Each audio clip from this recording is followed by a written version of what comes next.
सर्वप्रथम करुणामय तथागत गौतम बुद्ध लगायत सम्पूर्ण शरणीय तथा समस्त कल्याण मित्रहरूको चरणमा वन्दना गर्दै आज मिति 2078 असोज 6 गते यस नेपाल बौद्ध धर्म परिचय समाजले आयोजना गरेको बौद्ध धर्म परिचय बौद्ध धर्म प्रवचन कार्यक्रममा जुम मिटिङ मार्फत तथा फेसबुक मार्फत जोडिनुभएका सम्पूर्ण धर्मप्रेमीहरूमा हार्दिक नमस्कार तथा न्यानो अभिवादन ज्ञापन गर्दछु। अब हामी मूल विषयमा प्रवेश गर्ने अगाडि पूर्वाभ्यास गरौँ।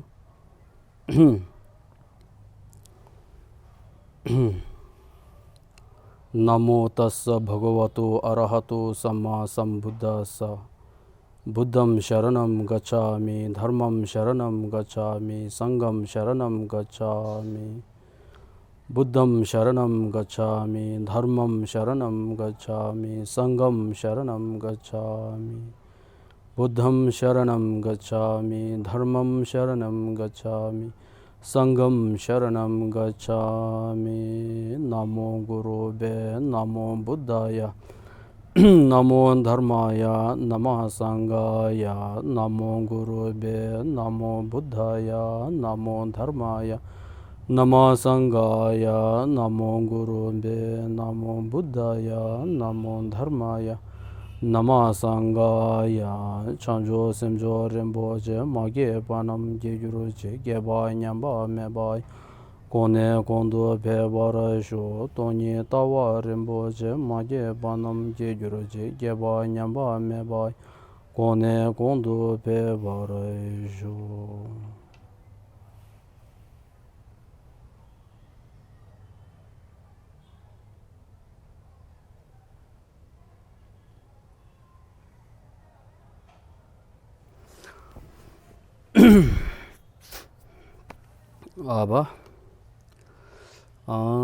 अब हामी मूल विषयमा प्रवेश गरौँ। यहाँ पावर पोइन्टमा आज नेपाल बौद्ध धर्म परिचय समाजका अध्यक्ष धर्मनिरपेक्ष प्रवर्तक गेशे लोप्साङ दावाज्यूको बोधभाषी बोधिसत्वचार्य अवतार प्रवचनको 9औं श्रृङ्खला अनि श्रृङ्खला नेपालीमा व्याख्या भनेर आज चाहिँ 9 श्रृङ्खला रहेको छ र आज हामी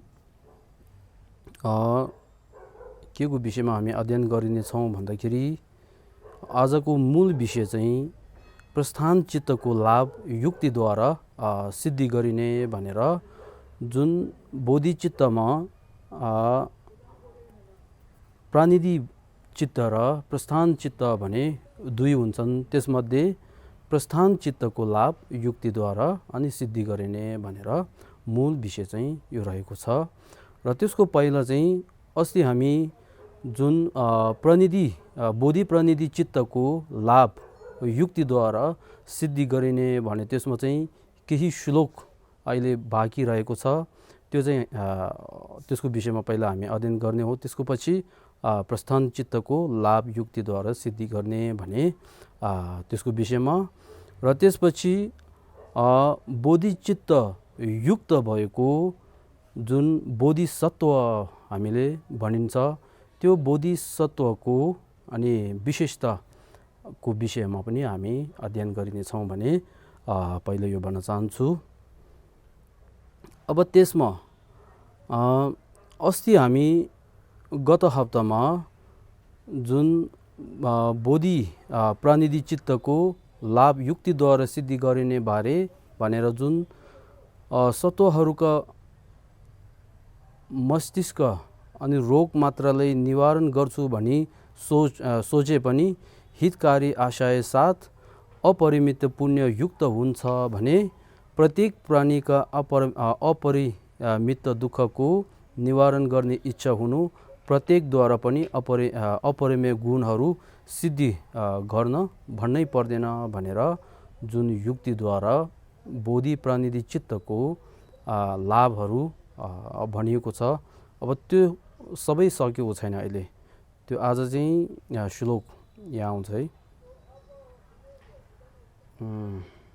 आज यो बुबा हुन् या यो चाहिँ अहिले सँगै भएछ, यो छुटाउनु पर्छ। बुबा हुन् या आमा हुन्, कसलाई यस्तो हिताशय छ, देवता तथा ऋषि हुन्, ब्रह्मलाई पनि यो छ त भनेर त्यस्तो बोधिचित्त भने चाहिँ समस्त प्राणीहरूको दुःख हटाउने, सुख भूमि सुगवती अनि भूमिमा पुर्याउने त्यस्तो हिताशय सोच, बोधिचित्त भने सोच चाहिँ जुन संसारमा भएका बुबा हो या आमा, तिनीहरूलाई त्यस्तो हिताशयको मन कहाँ छ त छैन भनेर भन्नुभएको। यहाँ कारण के हो भन्दाखेरि, यहाँ कसरी भन्दाखेरि बुबा आमाहरूको मनमा एउटा माया दया हुन्छन्, तर त्यो माया दया गर्ने जुन कसले गर्छ भन्दाखेरि यो चाहिँ सीमित हो, असीमित होइन, सीमित। आफ्नो छोराछोरी, त्यसै गरी नातिनी अनि आफ्नो दिदीबहिनी, मामा माइजू, त्यसै गरेर आफन्त मात्रामा सीमित हुन्छ। त्यो चाहिँ त्यस्तो माया चाहिँ आफन्त मात्रामा सीमित हुन्छ। त्यो बाहेक, त्यो पार गरेर अरूको लागि त्यस्तो माया दया हुँदैन। बोधिचित्तको जुन बोधिचित्त बोधिसत्व भन्छन्, तिनीहरूको माया दयाको जुन क्षेत्र हुन्छन्, पात्र हुन्छ, त्यो चाहिँ असीमित हो। समस्त प्राणीहरू हुन् उहाँहरूले माया दया गर्ने चाहिँ। त्यसो कारणले बोधिचित्त जुन समस्त प्राणीहरूलाई अवलम्बन गरेर माया दया गर्छन्, त्यस्तो चित्त चाहिँ आमा बुबालाई छैन भनेर यसरी भन्नुभएको। त्यो मात्र नभई जब आमा बुबाले आफ्नो छोराछोरी अनि लगायत आफन्तहरूलाई माया गर्ने बेलामा त्यो पनि कसरी गर्छ भन्दाखेरि त्यो माया पनि रागयुक्त, कामयुक्त, राग भएको एउटा माया दया हो। मेरो छोरा, मेरो छोरी भनेर एउटा राग जोडिन्छ त्यो भित्र।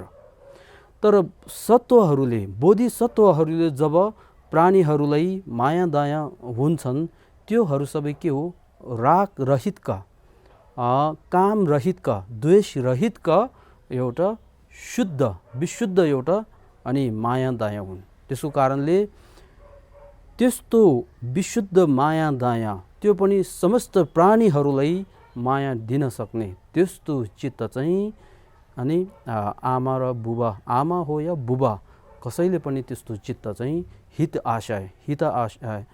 आशय चाहिँ छैन भनेको। त्यो मात्र नभई जुन लोकमा संसारमा अलि उत्तम जुन पदमा भएको देवता हुन्छन्, देवता तथा ऋषि हुन्, ब्रह्मलाई पनि त्यस्तो चित्त चाहिँ उत्पन्न भएको छैन, त्यस्तो चित्त चाहिँ छैन भनेर यसरी बताउनु भएको। कुन बोधि प्रणिधि चित्त भने त्यो चाहिँ समस्त प्राणीको लागि म बुद्धता प्राप्त गर्छु भने त्यस्तो चित्त चाहिँ उत्पाद भएको छैन भनेको। ती प्राणीहरूलाई पहिला आफ्नो लागि यस्ता मन सपनामा पनि आएको छैन भने अरूको लागि कहाँ उत्पन्न हुन्छन् भनेर ती प्राणीहरू भने, ती भने जुन माथि भन्नुभएको बुबा आमा देवता ऋषि ब्रह्मा लगायत समस्त जुन साधारण प्राणी हुन्छन्, तिनीहरूलाई पहिला पूर्वकालमा त्यस्तो अनि बोधिचित्त भने चाहिँ उत्पन्न भएको छैन। त्यो पनि आफ्नो लागि मात्रै, अरूको लागि त छोड, आफ्नो लागि पनि त्यस्तो मन चाहिँ उत्पन्न भएको छैन भनेको, त्यस्तो उत्पाद गरिएको छैन भनेको प्राणीहरूले। त्यो छैन भने चाहिँ यहाँ सपनामा पनि आएको छैन भने, सपनामा पनि जुन कहिले कहिले हामी सपनामा राजा नभए तापनि, विपन्नमा राजा नभए तापनि ब्रह्मद्वारा गर्दाखेरि कहिले कहिले सपनामा राजा भएको यस्तो सपना हामी देख्छ नि।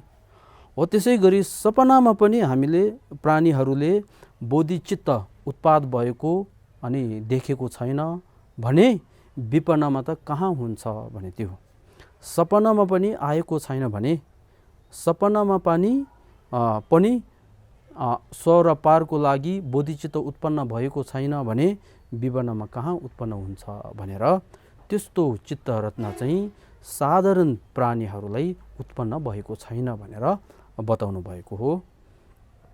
त्यसपछि अरूहरूले आफ्नो लागि पनि उत्पन्न नगरेका भनेर अरूहरू भने चाहिँ जुन अघिल्लो गएको बुबा आमा ऋषि ब्रह्म अनि देवता त्यसै गरी साधारण प्राणीहरू भनेको अरूहरू भने त्यस्तो अरू साधारण प्राणीहरूले आफ्नो लागि पनि भनेर स्वयंको लागि पनि स्वार्थको लागि पनि त्यस्तो बुद्धत्व प्राप्त गर्ने चित्त उत्पन्न भएको छैन भनेको यहाँ उत्पन्न नगरेका के प्राणीहित चित्त भनेर बोधिचित्त प्राणीहरूलाई कल्याण गर्ने चित्त त्यस्तो चित्त चाहिँ के हो चित्तरत्न भने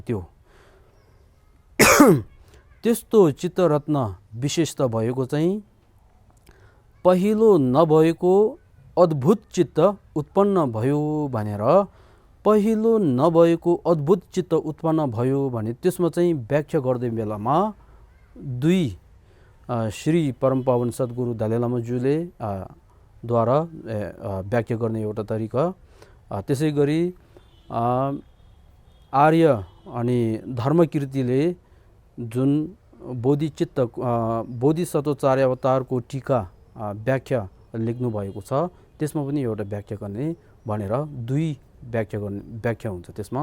अब पहिलो चाहिँ के हो भने श्री दलाई लामाज्यूले पहिलो नभएको अद्भुत चित्त उत्पन्न भयो भनेर त्यो चाहिँ शान्तिदेव स्वयंलाई शान्तिदेव आफूलाई त्यस्तो अनि पूर्वकालमा साधारण प्राणीहरूले उत्पन्न नभएका त्यस्तो चित्तरत्न विशेषता त्यस्तो चाहिँ आफूलाई अनि उत्पन्न भयो भनेर यसरी व्याख्या गर्ने एउटा रहेको छ।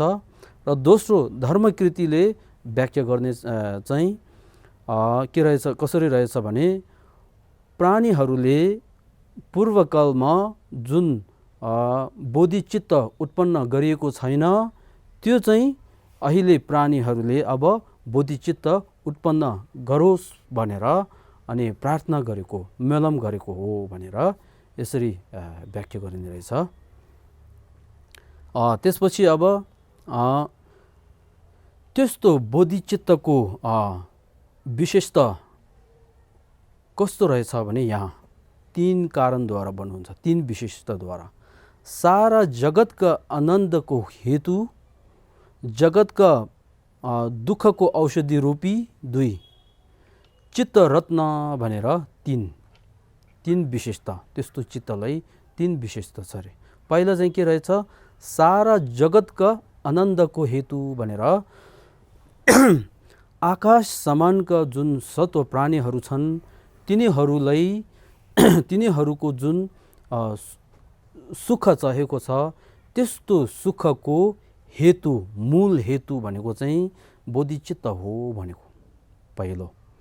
दोस्रो जगतको दुःखको औषधि रूपी भनेर समस्त प्राणीहरूको मनमा भएका जुन द्वेषहरू हुन्छन् दोषहरू हुन्छन् त्यस्तो दोष सबै त्याग्ने त्यो सबै नाश पर्ने अनि औषधि रूपी हो भनेर बोधिचित्तको विशेषता देखाउनु भएको दोस्रो। तेस्रो चाहिँ चित्तरत्न भनेर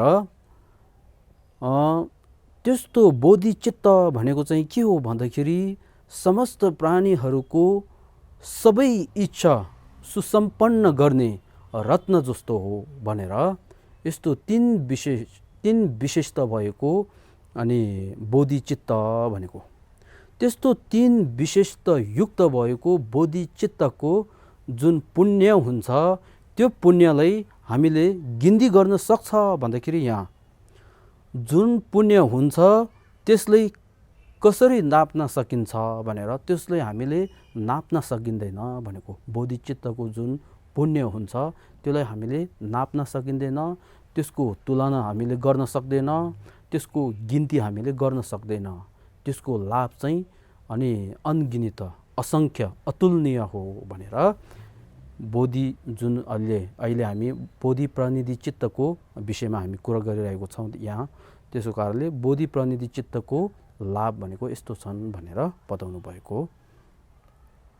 अब त्यसपछि दोस्रो आजको जुन शीर्षक रहेको छ, प्रस्थान चित्तको लाभ युक्तिद्वारा सिद्धि गरिने बारे ग्रन्थमा यसरी बताउनु भएको छ भनेर ग्रन्थ बोधिसत्वचार्य अवतारमा यसरी बताउनु भएको छ भनेर। अब त्यसमा प्रस्थान चित्त भनेको, म फेरि भन्छु, प्रस्थान चित्त भनेको सत्व प्राणीहरूको लागि बुद्धत्व प्राप्त गर्छु भनेर बोधि प्रतिनिधि चित्त उत्पाद मात्र नभई त्यसमाथि बोधिचित्तको शील थपेर प्रतिज्ञा लिएर अनि 6 पारमिताको अभ्यासमा म लाग्छु भनेर त्यस्तो चित्तलाई प्रस्थान चित्त भनेको। अब त्यसमा हित इच्छा मात्रले पनि बुद्धको पूजाभन्दा श्रेष्ठ हो भने सबै सत्व प्राणीहरूको सुखको लागि अभ्यास गर्नुको त लाभ भन्नै पर्दैन भनेर यहाँ हिते इच्छा मात्रले पनि भनेर यहाँ चाहिँ हिते इच्छा भनेको बोधि प्रतिनिधि चित्त भने त्यसले बुझ्नुपर्छ।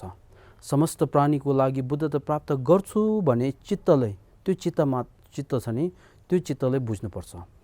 त्यस्तो चित्तको पुण्य चाहिँ कस्तो छ भने बुद्धको पूजाभन्दा श्रेष्ठ हो भनेर त्यसको पुण्य चाहिँ बोधिचित्त उत्पन्न गरेको पुण्य चाहिँ बुद्धको पूजाभन्दा अनि श्रेष्ठ छ अरे। 10 दिशामा विराजमान हुनुभएका समस्त बुद्धहरूलाई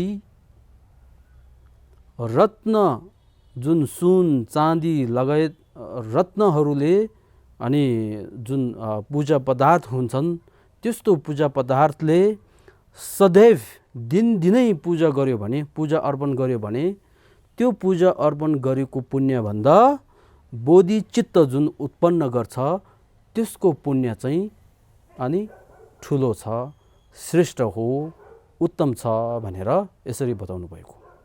यो चाहिँ बोधि प्रतिनिधि चित्तको लाभ चाहिँ सबै बुद्धहरूले पूजा गरेको भन्दा त्यो लाभ ठुलो छ।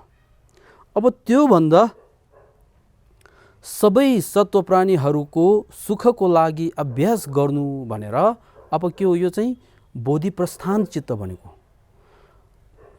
चित्त उत्पाद मात्र नभई समस्त प्राणीहरू दुःख रहित अनि सुखको भूमि बुद्धको भूमिमा पुर्याउँछु, त्यसको लागि म कार्यमा लाग्छु भनेर प्रतिज्ञा लिएर जुन आफ्नो त्रिद्वार अथवा तन मन वचन सबै अनि के अरे सकारात्मकको तर्फबाट लागेर जुन अभ्यास गर्छ त्यसले चाहिँ प्रस्थान चित्त भन्छ गर्ने त्यो सोचले।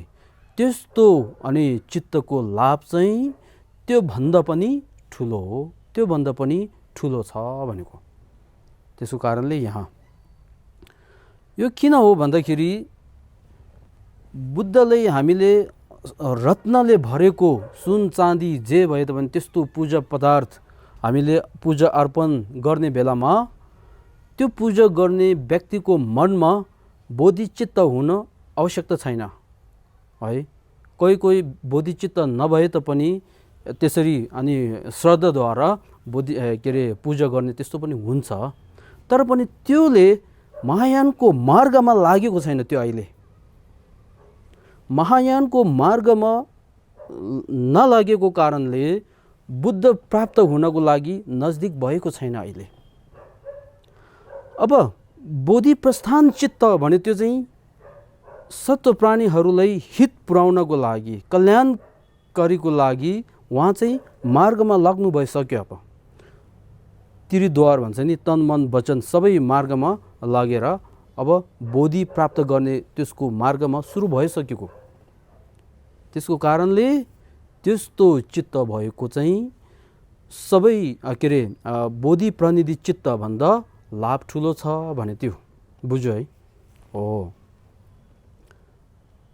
त्यसको कारणले कहिले कहिले हामी जुन पूजा पदार्थहरू अर्पण गर्ने बेलामा बोधि प्रणिधि चित्त र बोधि प्रस्थान चित्त युक्तिद्वारा त्यसद्वारा गर्यो भने धेरै लाभ अनुशंस प्राप्त गर्ने रहेछ है।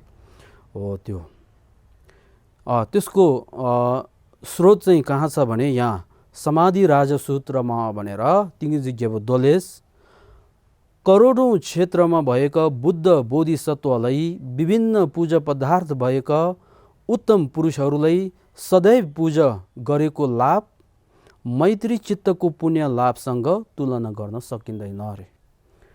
भन्न खोजेको के हो भन्दाखेरि करोडौँ क्षेत्रमा भएका भनेर जुन विभिन्न क्षेत्रमा रहेका विराजमान हुनुभएका बुद्ध र बोधिसत्वहरूलाई पूजा अर्पण गर्ने जुन वस्तु चाहिँ विभिन्न वस्तु भएका त्यो पनि उत्तम पुरुषहरूलाई समय चाहिँ सदैव दिनदिनै अनि पूजा गरेको लाभ एउटा हुन्छ नि, त्यो लाभले मैत्री चित्तको पुण्य लाभसँग तुलना गर्न सक्दैन अरे। जुन प्रस्थान चित्त छ त्योसँग तुलना गर्न सक्दैन, अतुलनीय हो भनेको। यो चाहिँ बुद्धको भाजन जुन समाधि राजा भने सूत्र त्यसमा भगवान बुद्धले यसरी बताउनु भएको छ। अब त्यसपछि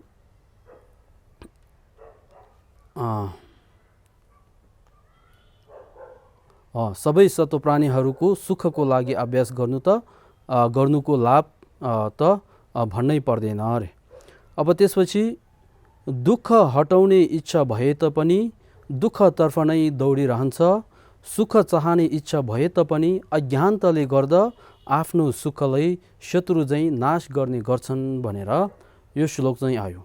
अब यो श्लोक कसरी आयो भने यसमा एउटा प्रश्न हुन्छ, जिज्ञासा एउटा उठ्छ।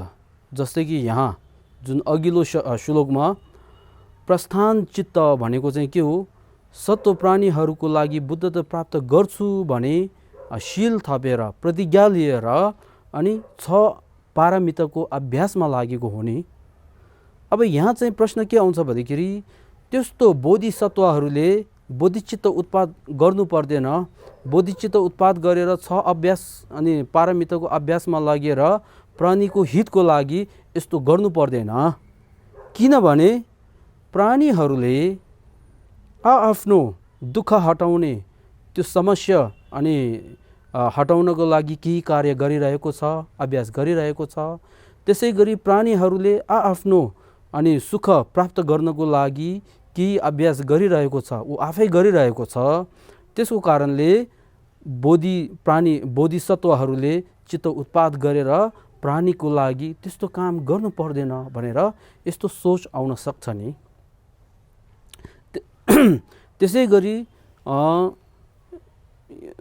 संसारमा अनि धेरै जुन बुद्धहरू हुन्छन् त्यो बुद्धहरूले अनि प्राणीको हितको लागि कार्य गरिरहेको छ। त्यसको कारणले अनि बोधिचित्त उत्पन्न गर्नु पर्दैन, प्राणीको हितको लागि कार्य गर्नु पर्दैन भने त्यस्तो सोच पनि आउन सक्छ नि। अब यदि यहाँहरूलाई यस्तो सोच छ भने यसको उत्तर चाहिँ शान्तिदेवले यहाँ बोधिसत्वाचार्य अवतारमा भन्नुभएको छ। अब यहाँ चाहिँ यसको यहाँबाट त्यस्तो जिज्ञासा उठेर अब त्यसको उत्तर चाहिँ यहाँ यो श्लोकमा चाहिँ शान्तिदेवले के बताउनु भएछ भने समस्त प्राणीहरूको परिस्थिति कस्तो रहेछ भनेर परीक्षण गर्ने बेलामा उहाँहरूको परिस्थिति उहाँहरूको अवस्था यस्तो रहेछ भनेर परिचय गरेको। यहाँ हेर्नु, दुःख हटाउने इच्छा भए तापनि भनेर दुःख हटाउने इच्छा भनेर सोचो।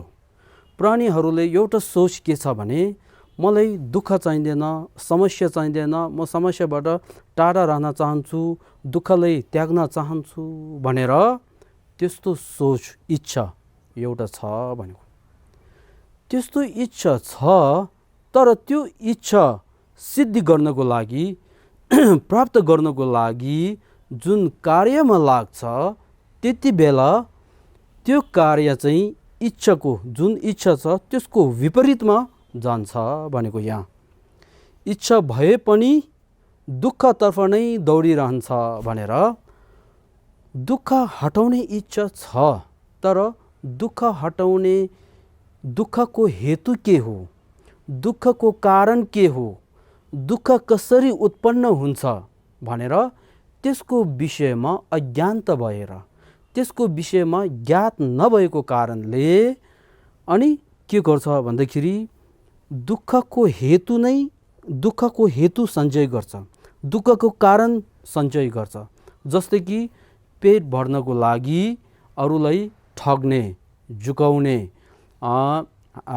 हानि पुर्याउने त्यस्तो गर्छ। यदि त्यस्तो गर्यो भने हुन त पेट जुन भोक लागेको छ त्यो दुःख हटाउनेको लागि हो, इच्छा चाहिँ त्यो हो, तर पनि कार्य चाहिँ के गर्यो भन्दाखेरि दुःख आउने कार्य नै गर्यो नि त। चोरी गर्ने, डकैत गर्ने, लुटमार गर्ने, काटमार गर्ने त्यस्तो गर्यो नि, त्यो कार्य चाहिँ के भयो, दुःख आउने नै भयो। त्यसको कारणले दुःखतर्फबाटै दौडेर जान्छ भनेर इच्छा र कार्य चाहिँ विपरीत यस्तोमा बसेको छ भनेको। पहिलो इच्छा र कार्य चाहिँ भयो। अब प्राणीहरूले दोस्रो इच्छा के छ भन्दाखेरि सुख चाहने इच्छा भनेर दोस्रो इच्छा चाहिँ प्राणीहरूको दोस्रो इच्छा के रहेछ, सुख चाहने, सुख चाहन्छु, सधैँ सुख चाहन्छु, खुसी चाहन्छु भनेर त्यस्तो इच्छा छ। तर पनि अज्ञानताले गर्दाखेरि कर्म हेतु फलको विषयमा अज्ञानता भएको कारणले, नजानेको कारणले सुखको हेतु के हो, सुखको कारण के हो, सुख कसरी उत्पन्न गर्नुपर्छ भने त्यसको विषयमा अज्ञानता भएको कारणले, ज्ञात नभएको कारणले फेरि के गर्छ, सुखको हेतुबाट टाढा बस्छ रे। अब सुखको हेतुबाट टाढा बस्यो भने सुख प्राप्त हुन सक्छ, सक्दैन नि। प्राणीहरूको परिस्थिति यस्तो हो। प्राणीहरूले आफ्नो दुःख हटाउनको लागि, सुख प्राप्त गर्नको लागि केही अभ्यास गरिरहेको त छ, तर पनि हेय उपदय भन्छ नि, त्याग्ने कुरा के हो, अपनाउने कुरा के हो, त्यसको विषयमा अज्ञान भएको कारणले उहाँहरू यस्तो परिस्थितिमा अनि रहेको छ, यस्तो अवस्थामा रहेको छ। त्यसको कारणले बोधिसत्वहरूले बोधिचित्त उत्पन्न गरेर प्राणीको हितको लागि कार्य गर्नुपर्ने चाहिँ सत्य नै एउटा विशेषता रहेछ भनेर शान्तिदेवज्यूले यसरी बताउनु भएको। बुझ्यो है। अब यस्तो यहाँ उत्तर चाहिँ यहाँ भयो है। आफ्नो सुखलाई शत्रु चाहिँ नाश गर्ने गर्छन्। त्यसको कारणले बोधिसत्वहरूले अनि के गर्नुपर्छ, प्राणीहरूको लागि अभ्यास गर्नुपर्छ, प्राणीको हितको लागि कार्य गर्नुपर्छ भनेर यसरी बताउनु भएको। त्यसको कारणले अनि यो श्लोक आउँछ अब, जो सुखबाट विमुख भएको र धेरै दुःख पीडाले ग्रसित भएकाहरूलाई सम्पूर्ण सुखले सन्तुष्ट पार्नु तथा सबै दुःख उच्छेद गरी भनेर।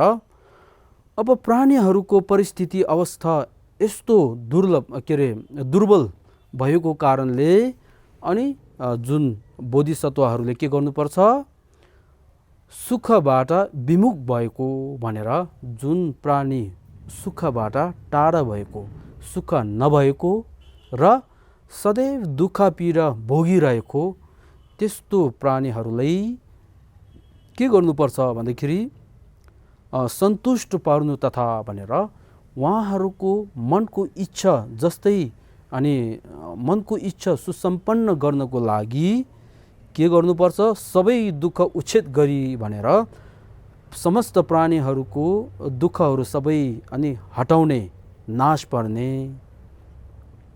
त्यसै गरी मोह पनि नाश पार्ने भनेर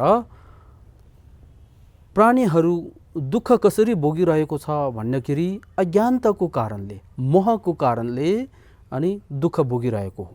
मोहको कारणले रिस र राग उत्पन्न हुन्छ। रिस र रागद्वारा अनि अकुशलको कर्म गरिन्छ। अकुशलको कर्म गरेको कारणले अनि दुर्गति लोक तथा संसारमा जन्म लिएर अनि दुःख भोगिरहेको हुन्छ। त्यसको कारणले के त्याग्नु पर्ने रहेछ, के प्रहान गर्नुपर्ने रहेछ भने मोह, जुन अज्ञानता मरिक्प भन्छ, त्यसलाई नाश पर्नुपर्छ। त्यसको कारणले यहाँ बोधिसत्वहरूले मोह पनि नाश पर्ने भनेर प्राणीहरूलाई विभिन्न उपायद्वारा अनि धर्म प्रवचनहरू गर्ने, उपदेशहरू दिने, विशेष गरी मोहलाई अनि त्याग्नको लागि त्यसको विपरीत अनि शून्यताको ज्ञानको विषयमा पनि उपदेश दिएर अनि दुःख हटाउने हो, त्यसरी गर्छन् भनेको बोधिसत्वहरूले। त्यसको कारणले त्यो समानको कुशल सोच कहाँ होला भनेर जुन बोधिसत्वहरूको मनमा भएका जुन बोधिचित्त भन्छ, त्यो बोधिचित्तसँग तुलना गर्न सक्ने कुशलको कर्म अर्को कहाँ छ त, छैन भनेको। जस्तै कि हामीले 10 अनि कुशल कर्म हामीले गर्छन्, तर मात्र 10 कुशल कर्मले गरेको जुन पुण्य हुन्छन् त्यो चाहिँ बोधिचित्तले गरेको त्योसँग तुलना गर्न सक्दैन। त्यसको कारणले बोधिचित्त जस्तै त्यस्तो कुशलको सोच भएको अन्य कुशलहरू कहाँ छ त, छैन भनेको।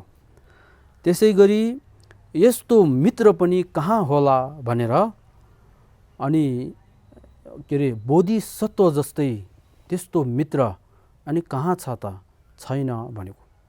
बुझ्यो है? बोधिसत्व जस्तो मित्र कहाँ छ त, छैन। बोधिसत्वहरूले हामी जुन साधारण मान्छेहरू के भन्छ, आफूले राम्रो गर्नेलाई मेरो मित्र, आफूले नराम्रो गर्नेलाई मेरो शत्रु भनेर यसरी गर्छ नि। तर बोधिसत्वहरूले समस्त प्राणीहरूलाई एक समान हेरिन्छ। त्यस्तो मित्र कहाँ पाउँछ, पाउँदैन भनेको। यस्तो अनि पुण्य पनि कहाँ होला भनेर जुन बोधि प्रस्थान चित्तको पुण्य हुन्छन्, त्यस्तो पुण्यसँग तुलना गर्न सक्ने अर्को पुण्य कहाँ छ त, छैन भनेको है। त्यस्तो पुण्य पनि कहाँ होला भनेर यहाँसम्म चाहिँ भयो। अब त्यसपछि दोस्रो चित्त उत्पाद युक्त व्यक्तिको विशेषता देखाएकोमा ग्रन्थमा यसरी बताउनु भएको छ भनेर अघिसम्म चाहिँ चित्त बोधिचित्त जुन बोधि प्रस्थान चित्तको विषयमा भयो। अब यहाँ चाहिँ त्यस्तो चित्त भएको जुन व्यक्तिलाई बोधिसत्व भन्छ, त्यस्तो बोधिसत्वको विशेषता के छ भनेर त्यसको विषयमा हो। अब त्यसमा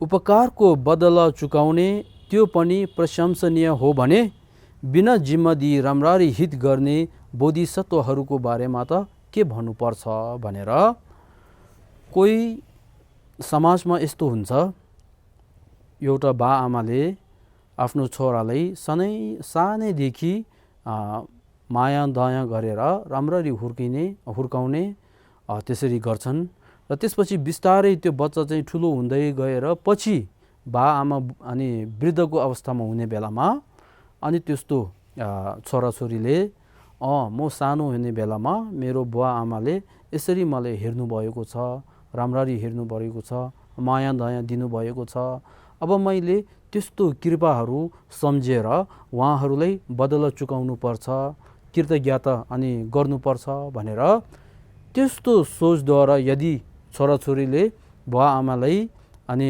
राम्ररी हेरचाह गर्यो भने, बदला चुकायो भने, त्यसले समाजमा हामी के भन्छ, ओहो यो छोराछोरी त एकदमै राम्रो रहेछ, तिनीहरूको आचरण चाहिँ एकदमै असल रहेको छ, बुवा आमाले यसरी राम्रो हेरचाह गर्ने रहेछ भनेर प्रशंसा गर्छ नि त्यस्तो प्रति, त्यो छोराछोरी प्रति। अब यदि बदला चुकाउने त्यस्तोले पनि समाजमा यदि यस्तो प्रशंसनीय हुन्छ भने बदला चुकाउने सोच नभएको प्राणीहरूले आस्था नराखे तापनि सबैको हितको लागि सोच्ने कार्य गर्ने त्यस्तो अनि बोधिचित्त युक्त भएको जुन बोधिसत्व हुन्छन् तिनीहरूको अनि तिनीहरू त त्योभन्दा पनि प्रशंसको पात्र हो। तिनीहरूलाई के अरे वन्दना पनि गर्नुपर्ने हो भनेर यहाँ बिना जिम्मा दिई राम्ररी हित गर्ने बोधिसत्वहरूको बारेमा त के भन्नुपर्छ, भन्नै पर्दैन भने त्यो। अब त्यसपछि अब यो चाहिँ के हो भन्दाखेरि उत्तम अनि उपकार अनि के अरे त्यसलाई बुझ्नुपर्छ है। उत्तम उपकार त्यो गर्ने चाहिँ अब त्यसपछि केही सीमित व्यक्तिलाई भनेर त्यो चाहिँ के हो, उत्तम अनि दानदाता पनि हो भनेको। उहाँ चाहिँ उत्तम दानदाता बोधिसत्व भने चाहिँ कसरी हो भने पहिला उदाहरण एउटा राखेको छ यहाँ। केही सीमित व्यक्तिलाई खानाको व्यवस्था गरिदिने, एक क्षण खानाको दान दिएको र हेला र हप्काउँदै आधा दिन पेट भराइ दिए पनि कुशल कर्म गर्यो भनेर मानिसले सम्मान गर्छन्। यो उदाहरण हो है। समाजमा यस्तो हुन्छ। केही सीमित भनेर दान, जहाँ दान दिन्छ, दानपत्र भन्छ नि, दानपत्र चाहिँ के हो, सीमित हुन्छ। जस्तै कि गिन्ती गर्न सक्ने 5, 10, 15, 100, 1000 भनेर गिन्ती गर्न सक्ने दानपत्र चाहिँ पहिलो। दोस्रो केही सीमित व्यक्ति भने चाहिँ दानपत्र भयो है। खानाको व्यवस्था गरिदिने भनेर दानदाता भयो, दानदाता। एक क्षण अनि खानाको दान दिएको र भनेर त्यसले चाहिँ एक क्षण भन्दाखेरि समय देखाएको, एक छक। जस्तै कि दिउँसो खाना मात्रै दिने, एक छक, त्यसले समय त्यो देखाएको, एक छक मात्रै। हेला र हप्काउँदै भनेर त्यो चाहिँ सोच र कार्य, हेला गर्ने। कोहीले दान दिन्छ तर पनि दान दिने बेलामा हेला गर्ने, हप्काउने अनि के अरे त्यस्तो हुन्छ नि। आधा दिन पेट भराइदिए पनि भनेर त्यसले चाहिँ के हो, उद्देश्य के हो, आधा दिन मात्रै पेट भरिने, त्यसको लागि। अनि केही सीमित व्यक्तिलाई एक छक अनि हेला र हप्काउँदै दान दिन्छ, त्यसलाई अनि समाजमा के भन्छ, कुशल कर्म गर्यो भनेर मानिसहरूले त्यो दानदातालाई सम्मान गर्छन् रे। अब यो चाहिँ के रहेछ, सीमित व्यक्ति, गिन्ती गर्न सक्ने अनि एक छाक। त्यसै गरी हेला र हप्काउँदै गर्ने, त्यो पनि आधा दिन मात्रै पेट भर्ने। त्यस्तो मान्छेहरूले पनि हामी समाजभित्र ओहो यो त एकदमै राम्रो रहेछ, त्यसको कार्य एकदम राम्रो, अब तपाईँले आज धेरै कुशलको कर्म गर्यो, पुण्य सञ्चय धेरै गर्यो भनेर प्रशंसा गर्छ नि। यदि त्यसले पनि यस्तो गर्छ भने अब बोधिसत्व अनिहरूले के गर्छ भने यहाँ असङ्ख्य प्राणीलाई भनेर दानपत्र चाहिँ असङ्ख्य प्राणी, समस्त प्राणी, अशेष प्राणी भन्छ नि, समस्त प्राणी असङ्ख्य समयसम्म भनेर दान दिने समय पनि एक छाक मात्र नभई बुद्ध नहुन्जेलसम्म, समस्त प्राणी बुद्ध नहुन्जेल समय भनेर त्यसले समय देखाएको।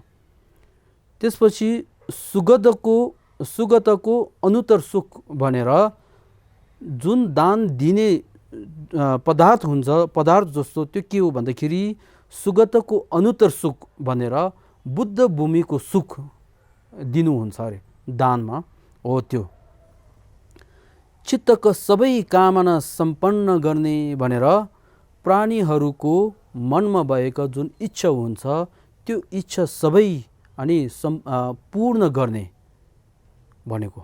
बुझ्यो है, इच्छा त्यो चाहिँ यो उद्देश्य भने त्यो उद्देश्य।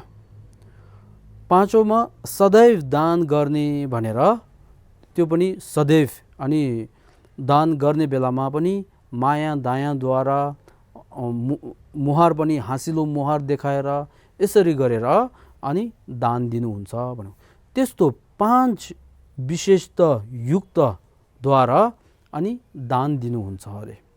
त्यस्तो दान दिने बोधिसत्व जुन व्यक्ति हुन्छ त्यसले त हामीले प्रशंसा गर्नै पर्छ, त्यसको अनि शरणमा जानै पर्छ भन्ने कुरो त्यो है। सदैव दान गर्नेलाई के भन्नुपर्छ र भन्नै पर्दैन भन्ने कुरो यो।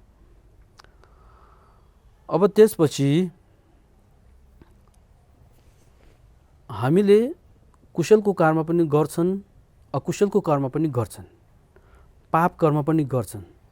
तर पनि पाप कर्म गर्ने बेलामा जुन कहिले हामीले अरूप्रति अरू प्राणीहरूलाई हानि पुर्याएर नकारात्मक सोचद्वारा त्यस्तो गर्छन्, तर पनि यहाँ चाहिँ विशेष गरेर त्यस्ता अनि गुणयुक्त भएको बोधिसत्वहरूलाई यदि कार्यद्वारा हानि पुर्यायो त भने त्यो त भन्नै पर्दैन।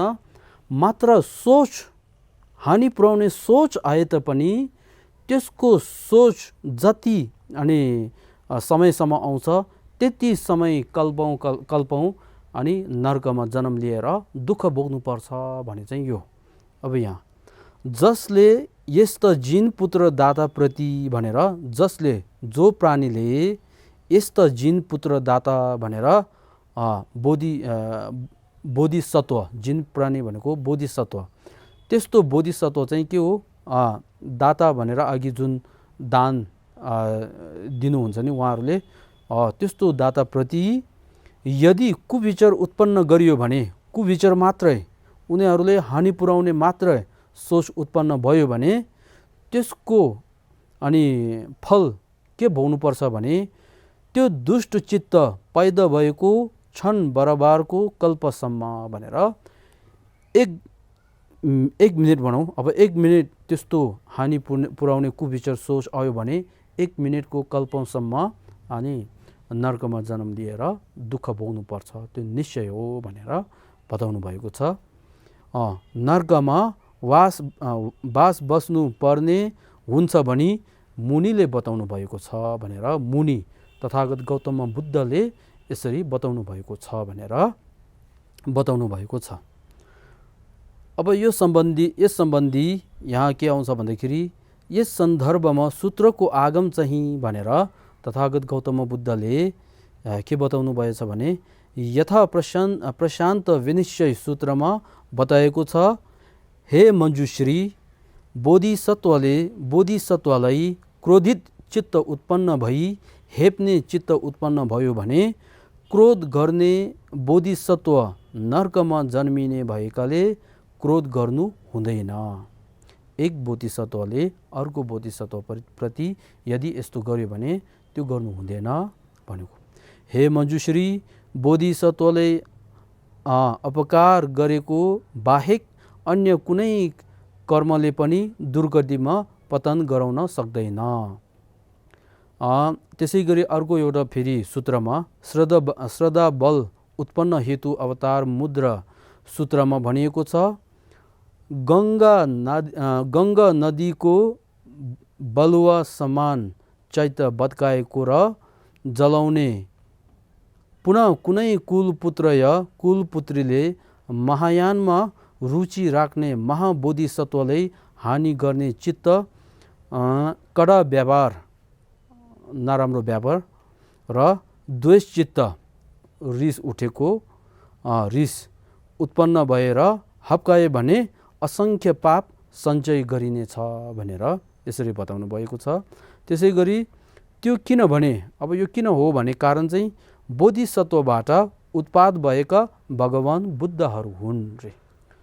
भगवान बुद्ध कसरी उत्पन्न हुन्छ, उत्पाद हुन्छ भने बोधिसत्वद्वारा, बोधिसत्वबाट त्यस्तो बोधिसत्वले अभ्यास गरेर अन्तमा बुद्ध प्राप्त हुन्छन्, बुद्ध हुन्छ उहाँ। त्यसको कारणले बुद्ध भनेर हामी सबैले जुन मान सम्मान गर्छ त्यस्तो मान सम्मान गर्ने बुद्ध भने चाहिँ कहाँबाट उत्पन्न हुन्छ भन्दा बोधिसत्वबाट उत्पन्न हुन्छ भने त्यो। त्यसै गरी बुद्धबाट उत्पाद हुने चैत्य भनेर, अब बुद्ध भनेको अनि उत्तम पुरुष, अमूल्य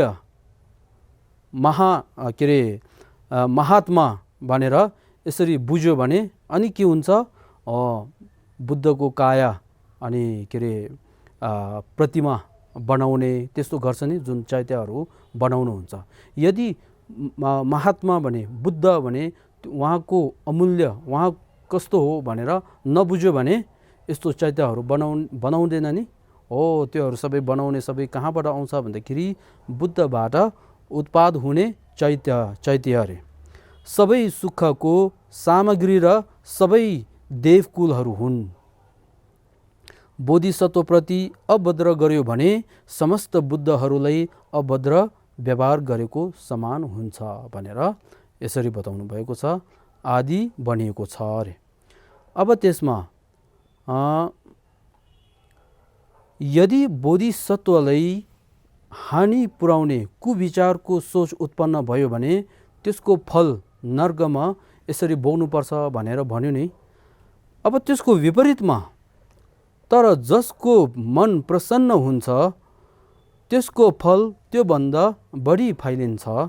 जिन पुत्रले आपतकालीन अवस्थामा पनि पाप नभई कुशल सजिलै उत्पन्न हुन्छ भनेर, यदि कोही मान्छेले, कोही व्यक्तिले बोधिसत्वप्रति, बोधिसत्वहरूलाई कुविचारको सोच उत्पन्न नभएर तिनीहरूप्रति प्रसन्न भयो भने, मन प्रसन्न उत्पन्न भयो भने त्यसको फल चाहिँ त्यो भन्दा बढी भनेर अघि जुन कुविचार गरेको फलमा एउटा दुःख भोग्नु पर्यो नि, त्यो दुःख भोग्ने त्यो भन्दा पनि बढी फल अनि प्राप्त हुन सक्छ अरे, फैलिन्छ।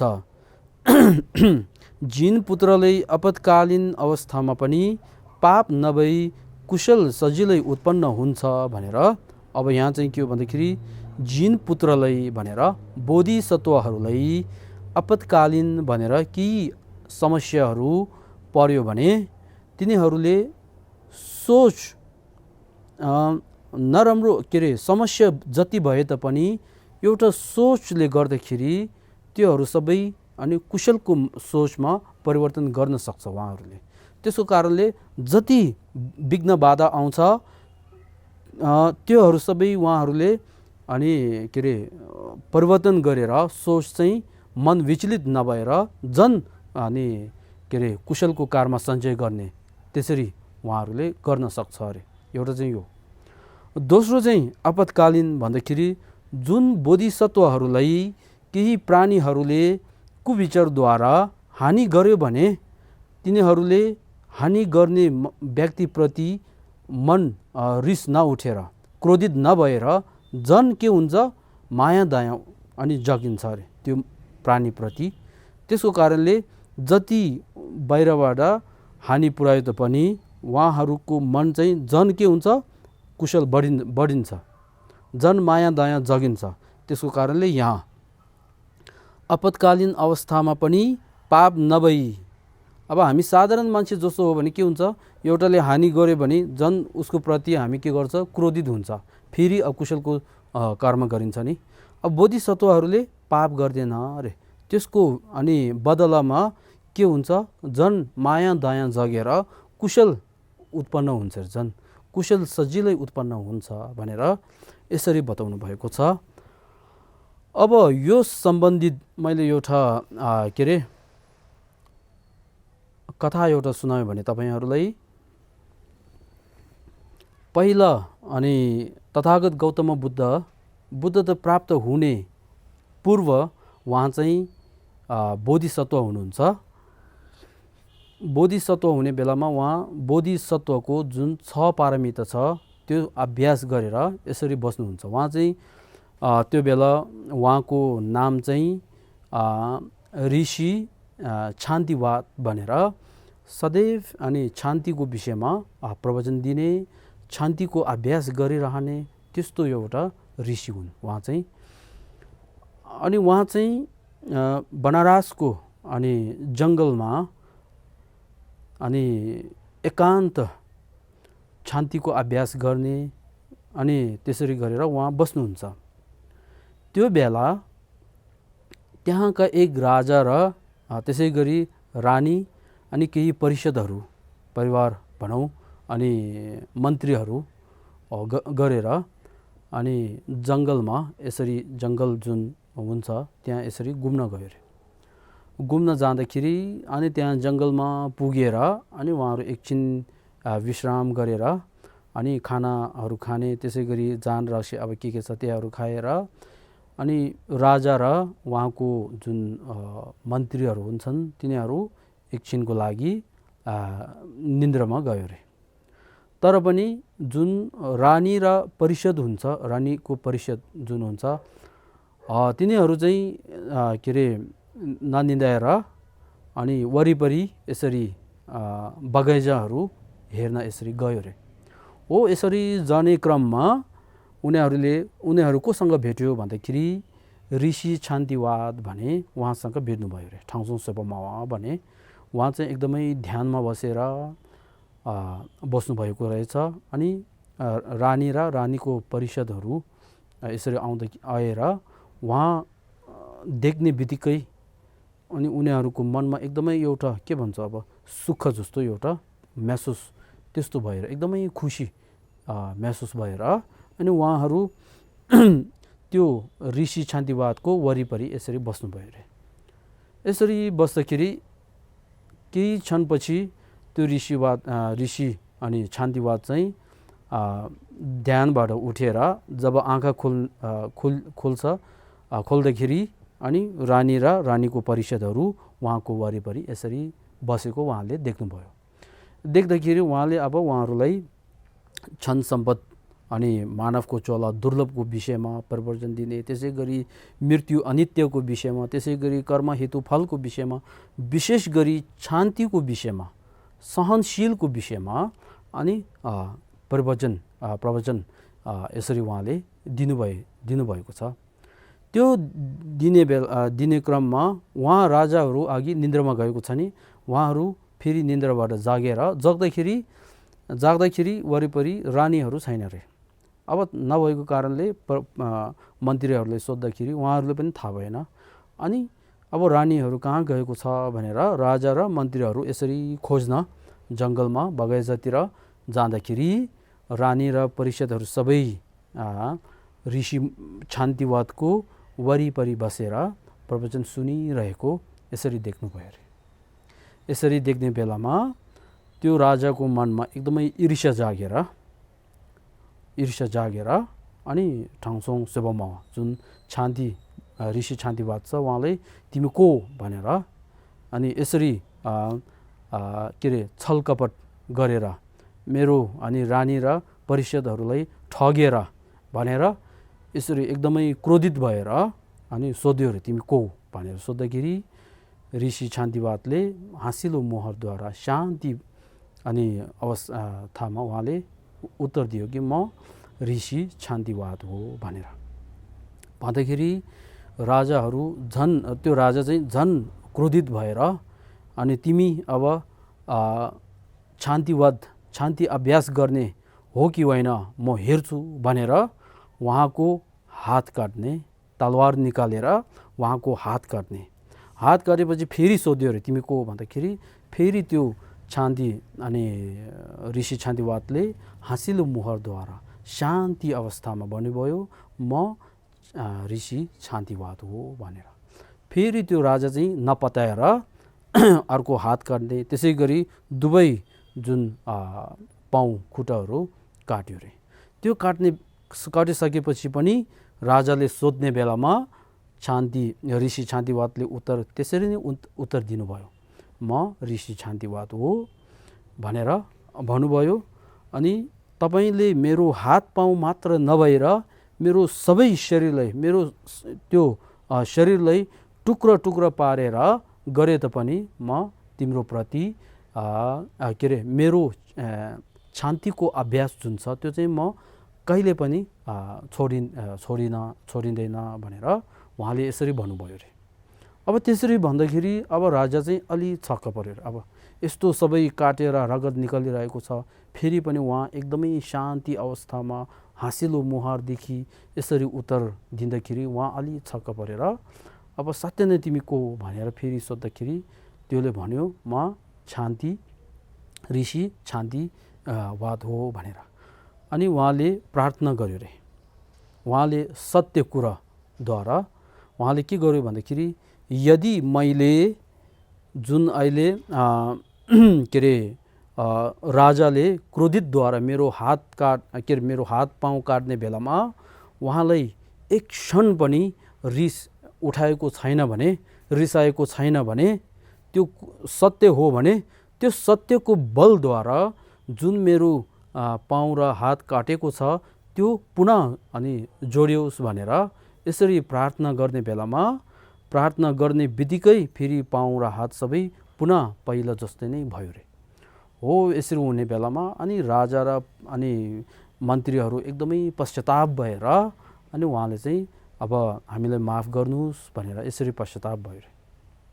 त्यस्तो बेलामा अनि ऋषि छान्तीवादले के भन्नुभयो भने अहिले तपाईँले मेरो तलवारद्वारा मेरो हात र पाउ खुट्टा काट्यो, भविष्यमा जब म बुद्धता प्राप्त हुन्छ त्यो बेला मेरो सबभन्दा प्रथम परिषदमा तिमीहरू जन्म लिएर मेरो अनि के अरे धर्म प्रवचन रूपी जुन तलवार हुन्छ त्यसद्वारा तिमीहरूको मनमा भएका सबै अनि दोषहरू काटोस् भनेर उहाँले यसरी प्रार्थना गर्यो रे। अब त्यो प्रार्थना गरेको पछि अनि तथागत गौतम बुद्ध बुद्धता प्राप्त गरेर जुन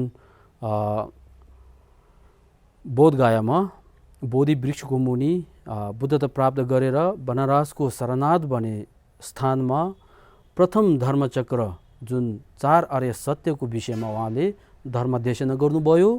त्यसको प्रथम परिषदमा अनि को छ भन्दाखेरि भिक्षु कण्डनीय भन्ने एउटा हुनुहुन्छ। त्यो भिक्षु कण्डनीय भने चाहिँ को हो भन्दाखेरि त्यो बेलाको राजा चाहिँ भिक्षु कण्डनीय त्यो हो रे। अब यो चाहिँ भगवान बुद्ध स्वयंको वचनमा उहाँले यसरी बताउनु भएको छ। त्यसको कारणले यहाँ भन्न खोजेको कुरा के हो भन्दाखेरि प्राणीहरूले कुविचारद्वारा, रिस राग ईर्ष्याद्वारा बोधिसत्वहरूलाई जति हानि पुर्याए तापनि बोधिसत्वहरूले के गर्छ त्यसको बदलामा त्यो प्राणीहरूलाई सुख प्राप्त हुनको लागि प्रार्थना गर्छ। उहाँहरूले प्राणीदान गर्नुहुन्छ। त्यसको कारणले यहाँ जिन पुत्रले आपतकालीन अवस्थामा पनि पाप नभई कुशल सजिलै उत्पन्न हुन्छ भने चाहिँ यो। अब यो सम्बन्धी यहाँ अब अन्तमा जसमा यो उत्तम चित्तरूपी रत्न उत्पन्न भएको त्यसको कायालाई गर्छु वन्दना भनेर, जसमा जो व्यक्तिलाई उत्तम चित्तरूपी रत्न भनेर उत्तम चित्त रत्न समान भएको जुन बोधि चित्त भन्छ त्यस्तो बोधि चित्त उत्पन्न भएको जुन व्यक्ति हुन्छ त्यसको शरीरलाई म ढोक गर्छु भनेको त्यो कायालाई गर्छु वन्दना। जसलाई हानि गरेमा पनि सुख सम्बन्धी सुखको स्रोत बोधिसत्वको शरणमा जान्छु भनेर, जसलाई जुन बोधिसत्वलाई हानि गरे तापनि त्यसको विपरीतमा त्यसको बदलामा के गरिन्छ भन्दाखेरि सुख सम्बन्धी सुख दिलाउनको लागि प्रार्थना गर्नुहुन्छ। त्यसको कारणले तिनीहरू को हो भन्दाखेरि सुखको स्रोत भनेको त्यो। त्यस्तो सुखको स्रोत को हो त बोधिसत्व भने त्यो रहेछ। त्यस्तो बोधिसत्वहरूको शरणमा जान्छु भने चाहिँ यहाँ लेखेको छ। अब यस सम्बन्धी त्यसपछि बोधिसत्वप्रति दुष्ट मन उत्पाद भएको फल यस्तो हो भने अघिल्लो श्लोकमा गयो नि, जुन बोधिसत्वहरूले कुविचारद्वारा हानि गर्ने सोच आयो भने त्यसको फल यसरी भोग्नुपर्छ भन्यो नि। अब त्यसको विपरीत उहाँमा प्रसन्न चित्त उत्पन्न भयो भने लाभ के छ त भन्दा यथा निश्चय र अनिश्चय अवतार मुद्रा सूत्रमा बताएको छ भनेर। हे मञ्जुश्री, यदि 10 दिशाका सर्व प्राणीका आँखा निकाल्नु, फेरि यदि कुनै कुलपुत्र वा कुलपुत्रीले ती सबै प्राणीहरूलाई मैत्री चित्तद्वारा तिनीहरूको आँखा उत्पन्न गरिएको भन्दा पनि, हे मञ्जुश्री, कुलपुत्र वा कुलपुत्री जसले महायानमा आस्था भएका बोधिसत्वप्रति श्रद्धचित्तले हेर्यो भने भनेर जुन बोधिसत्वहरूले बोधिचित्त उत्पन्न भएको बोधिसत्वहरूलाई श्रद्धापूर्वक अनि आँखाले यसरी हेर्यो भने यो नै अघिको भन्दा असङ्ख्य पुण्य सञ्चय गरेको हुन्छ भनेर बोधिसत्वलाई फाइदा पुर्याउने त यदि फाइदा पुर्यायो भने त ठिकै छ, त्यस्तो पनि नभएर बोधिसत्वहरूप्रति मन प्रसन्न भएर यसरी हाँसिलो मुहारदेखि हेऱ्यो भने त्यसको पुण्य चाहिँ धेरै ठुलो हुन्छ भनेर यसरी भन्नुभएछ है।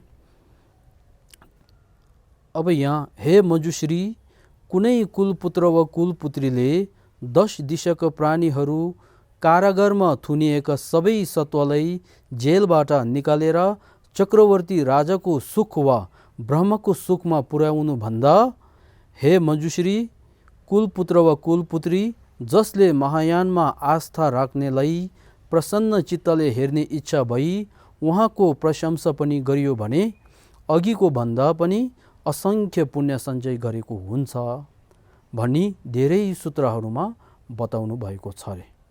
बोधिसत्वहरूलाई हामीले हेर्ने बेलामा मन खुसी परेर मन प्रसन्नले यसरी हेर्ने, उहाँहरूले प्रशंसा गर्ने, त्यस्तो अनुमोदन गर्ने, त्यस्तो गर्यो भने त्यसको फल चाहिँ धेरै हुन्छ अरे।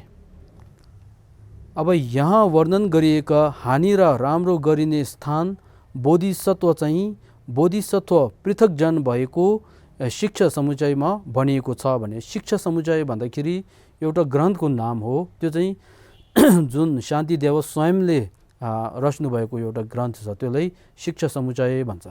त्यो शिक्षा समुच्चयमा के भनेको छ भन्दाखेरि, अघि हामी बोधिसत्वलाई हानि गर्ने भने एउटा जुन बोधिसत्व हुन्छ नि, हो त्यो चाहिँ कस्तो हो भन्दाखेरि गरिने स्थान बोधिसत्व चाहिँ बोधिसत्व पृथकजन भनेर जुन बोधिसत्व के अरे दर्शन मार्ग भन्छ, 10 मार्गमध्ये पहिलो मार्ग, त्यसलाई चाहिँ दर्शन मार्ग भन्छ।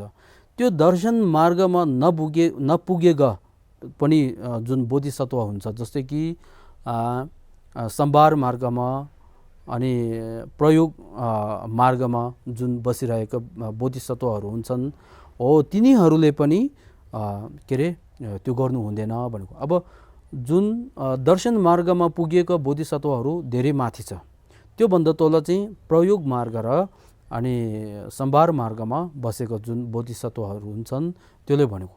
त्यस्तो बोधिसत्वले पनि हामीले यदि कुविचारद्वारा केही गर्यो भने त्यसको फल अनि दुःख धेरै भोग्नुपर्छ, नर्कमा जन्म लिन्छ। यदि तिनीहरूप्रति प्रशंसा गर्ने मन के अरे प्रसन्न भएर यसरी हेऱ्यो भने त्यसको फल फेरि धेरै हुन्छ भनेर त्यो शिक्षा समुच्चयमा यसरी उल्लेख गरेको छ अरे।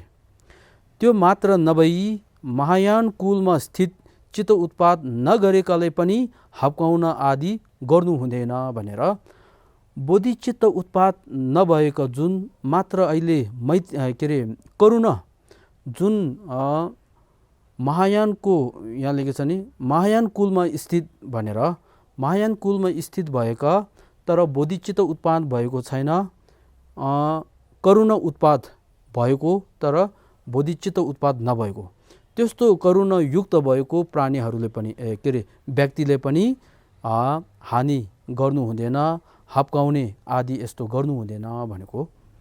त्यस्तो विशेष स्थान बोधिसत्वलाई नराम्रो गर्ने कार्य त्याग्ने उत्तम उपाय।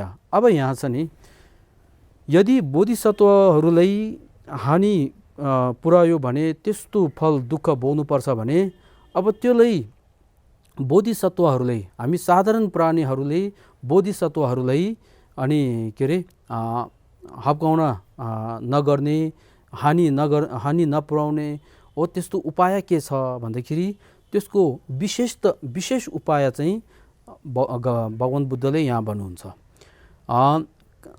नराम्रो गर्ने कार्य त्याग्ने उत्तम उपाय चाहिँ सम्पूर्ण सत्व प्राणीलाई शास्त्रको दृष्टि राख्नुपर्छ भनेर भगवान बुद्धले यसरी भन्नुभयो। सम्पूर्ण प्राणीहरूलाई बुद्धको दृष्टिद्वारा हेर्नुपर्छ। यदि बुद्धको दृष्टिद्वारा हेऱ्यो भने हामीले त्यो प्राणीप्रति हानि गर्ने र अनि कुविचार त्यस्तो उत्पन्न गर्दैन नि हो त्यो। अब त्यस्तो भन्ने बेलामा भगवान बुद्धले यसरी भन्नुहुँदा उहाँको चेला जुन कश्यप भन्छ, उहाँको चेला हो भिक्षु कश्यप परिपृच्छ सूत्रमा बताएको छ भनेर परिपृच्छ भनेर कश्यपले भगवान बुद्धलाई यसरी अनि प्रश्न अथवा यसरी एउटा कुरा राख्यो रे।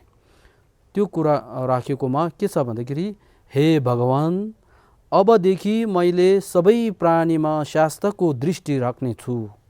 अबदेखि जब भगवान बुद्धले यसरी देशना गर्ने पश्चात उहाँले अब निर्णय गर्यो रे, अबदेखि म सबै प्राणीहरूलाई अनि शास्त्रको दृष्टिद्वारा हेर्छु।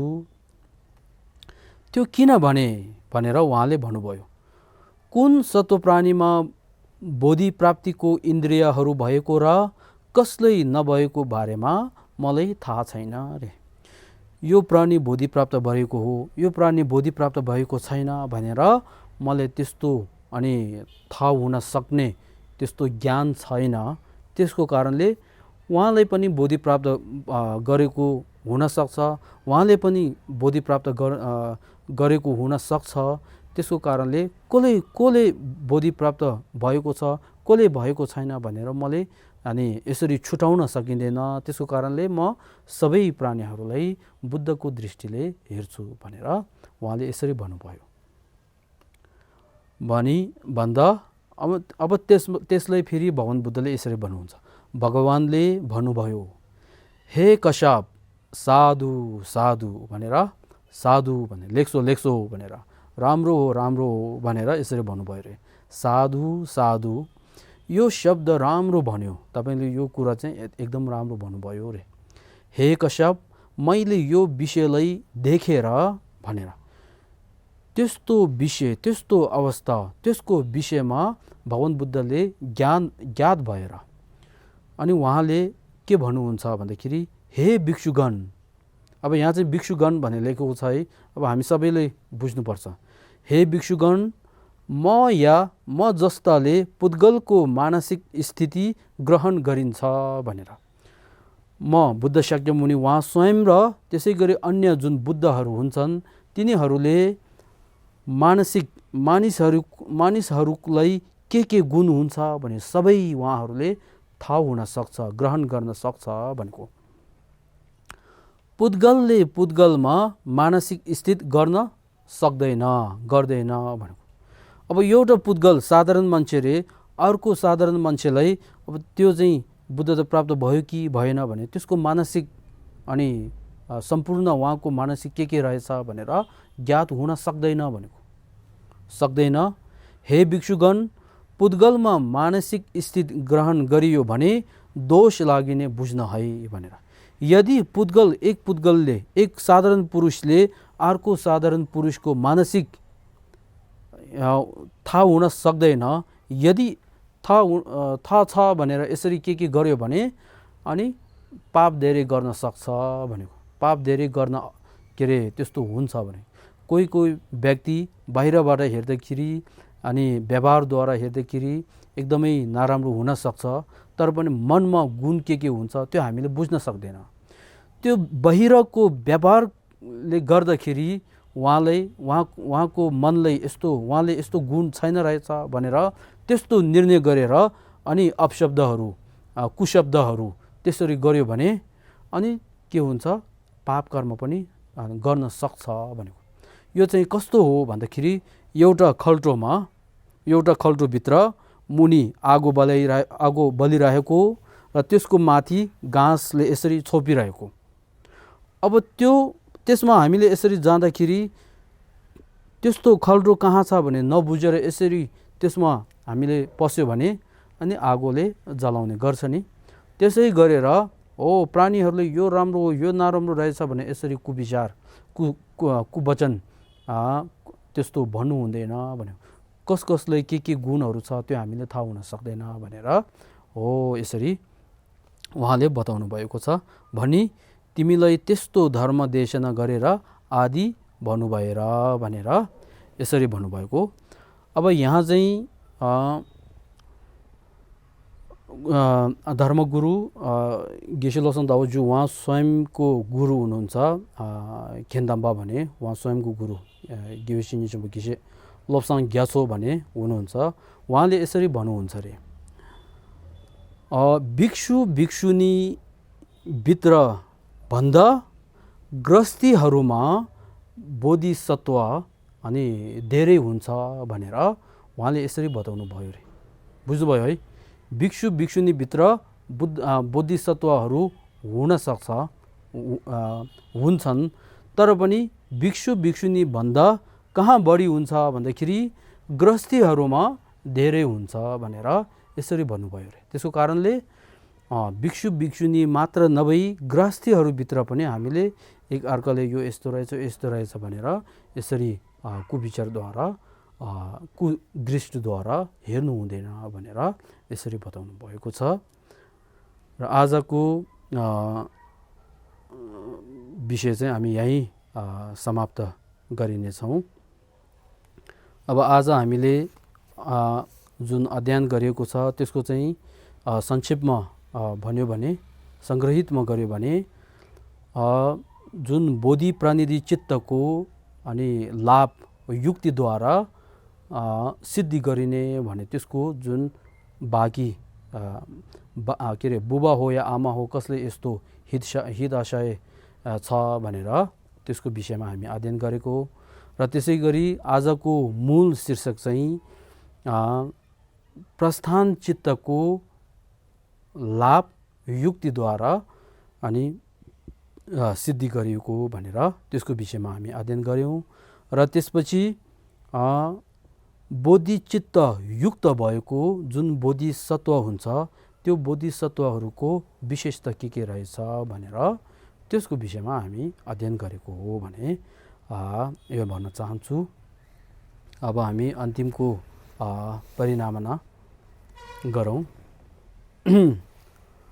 जम्बे बाओ चिदर ख्याम्बादं कुन्दो संबो थे या ते शिंतो तेदा कुंगी जेसो दालोब जिंग गेवा देदा थमजे रब्दो ngो तिसुम शेबे Geva थमजे ngwa kanla chodo nga ba te dashin gewe zawa di kunja sangbo chuche rabdo ngwa re tenba jigden kamsu chomba ta tenba nyiwe shindo salwa ta tenzen ponu shindo tenba yoring nebe tashi sho om duru